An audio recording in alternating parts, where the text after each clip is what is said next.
мыйзам боюнча мен сиздин жетекчиңиздин жетекчисимин. Жок, мен алдынан өтүп коеюн да, документтер. Кимдин алдынан? Мен бухгалтердин астында, мен главный эмесмин да. Сизге мындайча айтканда шефиңиз келди, мына азыр Бишкектен бери келди шефиңизчи.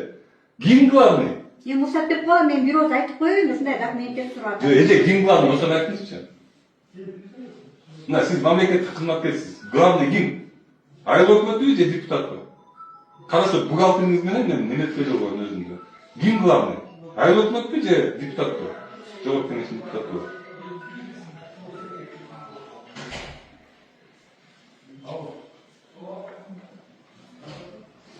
Айтыңыз, мыйзам чегинде айтыңыз, мыйзам чегинде ким? Мен Жок, уксаңыз, мыйзам чегинде. Эжеке, мен сизден урушпай элейин, эже.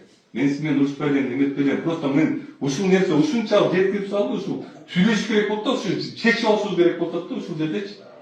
Мына, сиз эжеке, атыңыз ким эле? Жипар эже. Карасаңыз.